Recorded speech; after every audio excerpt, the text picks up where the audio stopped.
Welcome to Bright Hope Creations. I'm Kara, and today we are building a strawberry concoction in our kitchen. And so we're using Build a Drink and Build a Drink add-on, So Smooth, honeycomb stencil, the coordinating die to the giant birthday messages, Scripty Enjoy, and the sentiment from On the Beach, You've Earned It. We'll start by creating the kitchen, and I'm making a backsplash with the honeycomb stencil, but I wanted to figure out how far down to go with that backsplash, and it ends up being about 2 inches of a backsplash on my 4 1/4 by 5 1/2 inch card. I have the honeycomb stencil in place and some Salty Ocean Distress ink.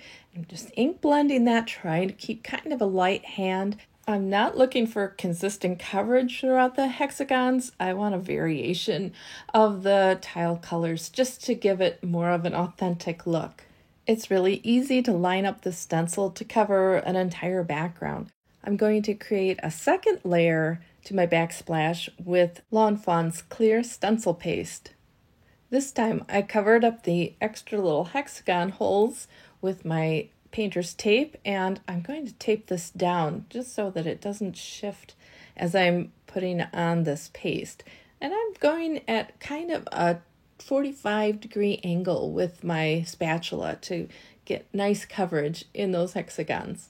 I won't be able to move on to the next section until this one dries. So while I'm waiting for that, thought we'd put the counter together, and this is going to be a marble counter. So I picked up some shaving cream at the dollar store. Well, it's $1.25 now, but the dollar store, and making sure that I have all the air bubbles kind of out of that. Mix it up.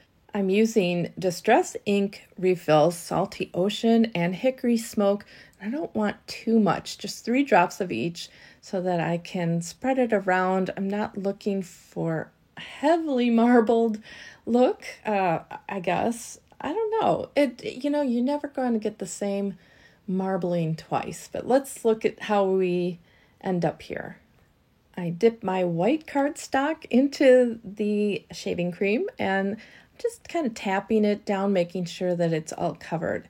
And as I lift it up, I can see that I didn't get a lot on one half of it, but the other one is heavily marbled. And I'm actually loving that side a lot more, and that's what we're going to use for the counter. I'm dipping one more piece of white cardstock into that shaving cream because I want my inside sentiment to kind of reflect the outside counter. I got a really nice design on that piece, and I'm going to use that for a Scripty Enjoy. So I'll cut that out using my Big Shot, and here it is. I really like that marble effect. It's too bad we can't really get marble countertops out of a $1.25 can of shaving cream. Well, now that the backsplash is dry, I can go on to the next section, and I'm using that clear stencil paste again. It takes maybe about an hour to dry. I'm not really sure. I waited a couple hours while I was doing other things. But time lapse, I'll show you. I'm on to the third section now. And once that's dry, I will have a beautiful glazed backsplash for my kitchen. I'm trimming off the stencil paste that's around the edges.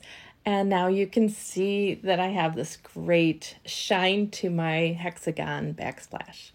I put the blender back up there from So Smooth to get an idea of how wide I want my counter to be, and it comes out to be in about 1 inch. And I cut 2 sizes of thin strips to use as the counter edge, and I end up going with the smaller one, which is about 1/8 of an inch. I'm using Lawn Fawn's light brown wood grain cardstock for the cabinets, and I'm ink blending with Gathered Twigs Distress ink just to show off that wood grain a little bit more. Those doors are each 1 1/4 inch wide, and the length I haven't determined yet. I'm just keeping them long because I can clip them off at the base of the card. I'm ink blending the oval kitchen table to match the backsplash. Realize that it's a little bluer, so I want to green it up a bit with some salvaged patina. This kitchen table will help with the perspective so that the large drink will be in the foreground and the smaller blender will be in the background. I used the Build-A-Drink umbrella to make the handles for the cabinets out of some metallic cardstock. With all the details complete, it's time to put this kitchen together, and I'm starting by using 1/4-inch double-sided tape on the back of this backsplash panel to keep it from warping, and that's going on my 4 1/4 by 5 1/2-inch card. Then adding some base cabinets with my tape runner, and then the counter, which is going to overlap the backsplash and the base cabinets, so I don't have to be too specific with those sizes. Using Lawn Fawn's jumbo glue tube to adhere that counter edge and the cabinet doors. Now, looking at the colors in this kitchen, it reminds me more of a 1960s bathroom than it does a modern kitchen, but that's the fun part of cards. They do not have to look like my kitchen, which would not be this wild. All right, finishing up with the handles, just gluing them on, and now we can make the things that go in the kitchen. So I have items from So Smooth stamp set, and I have some Lawn Fawn Jet Black ink to ink those up and stamp them down. I'll clean off my stamps with my chamois and then add some ice into the blender and a couple more strawberries. Out of Lawn Fawn's older sets, So Smooth has to be one of my favorites, and I love that the drink in there matches the same shape as the drink in the Build-A-Drink add-on. I colored the ice tray with the BG 000 and BG 02, and also using those two colors to add reflection onto the blender and the glass. So it kind of looks like it's reflecting the color from the tile onto those shiny areas. I'm starting those strawberries out with an RV23 because I think it's a good match to Lawn Fawn's guava cardstock. That's what I cut those strawberries out of from the Build-A-Drink add-on. And now adding some margarita mix to the blender. I'm using the RV23 and RV21. I'm going to come back later and do those ice cubes. Want to keep those a little lighter than everything else. Here's the RV10. Going up, just adding more margarita mix, and then filling in those ice cubes too. So they look like they're in the mixture, but not, I don't know, they still show that they're clearer than the mixture itself. Shading those strawberries now with the RV25, and I'll also shade the guava cardstock strawberry with the same RV25 and then blend them all back in with the RV23.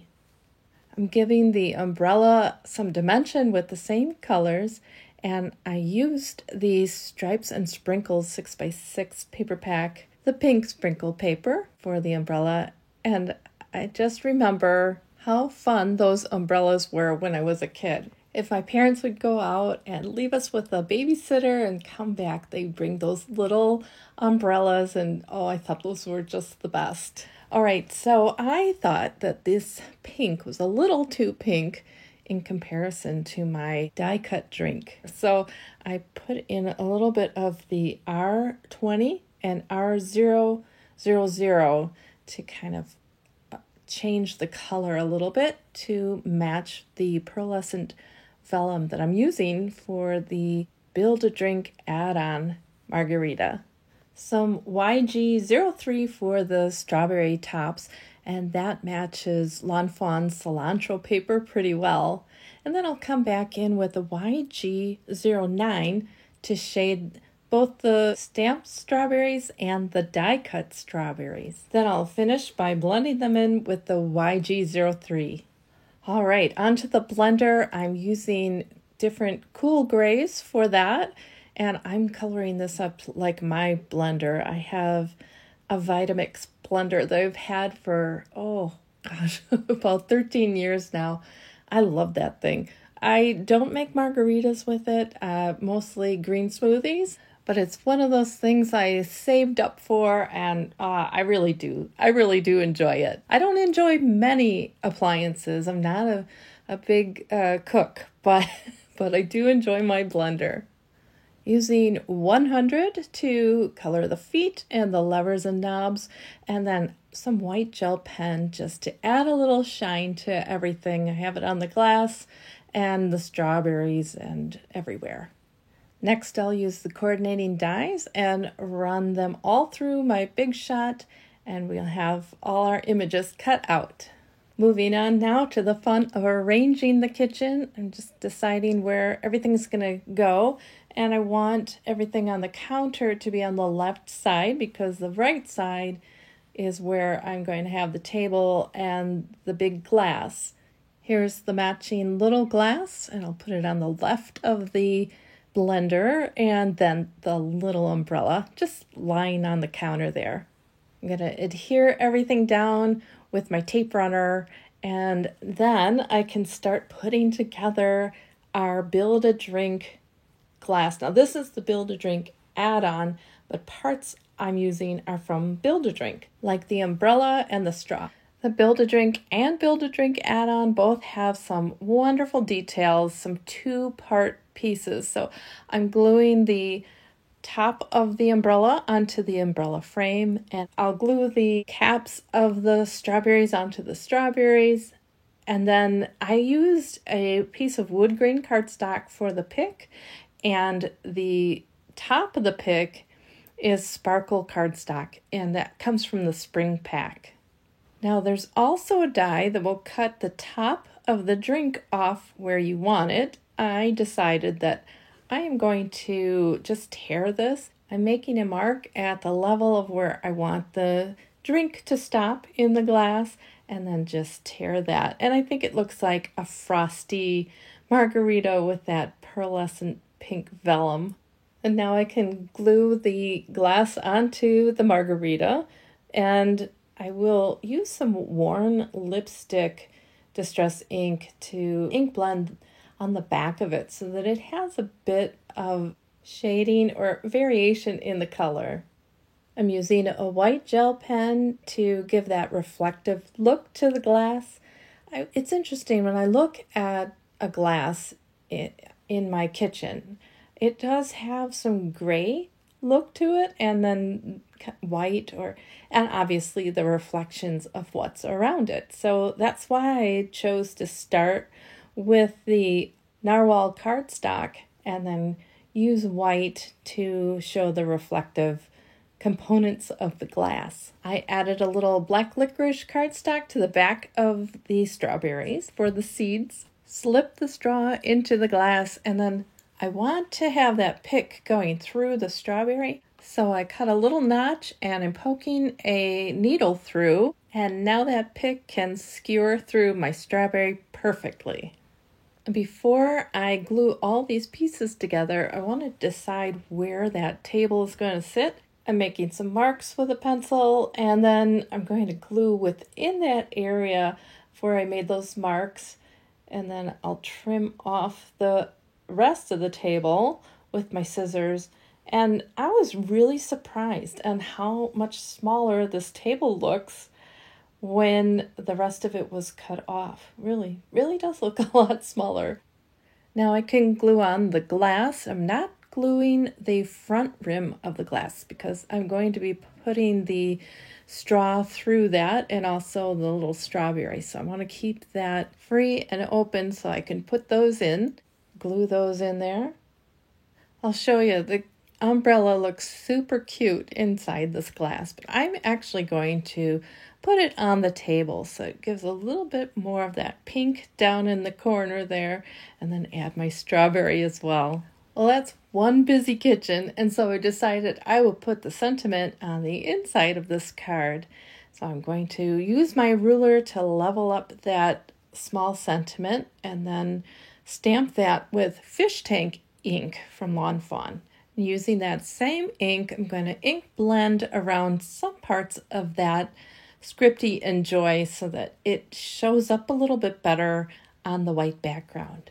So it says, "Enjoy, you've earned it," which I think this would be a great card to give to somebody after doing something successful, and you could maybe pair it with some margarita mix or maybe a new blender. No, well, all right, if you have the money, a new blender. Can't forget to dot the I, and then I'm going to add a little more shine to that glass, and this time right on the vellum, so it looks like it's all part of that glass together. And here we are, the 1960s kitchen of your dreams. Well, no matter your taste in decorating, I hope you enjoyed the card today and it inspired you to make a little kitchen of your own on a card. Thanks for watching and have a great day. Bye.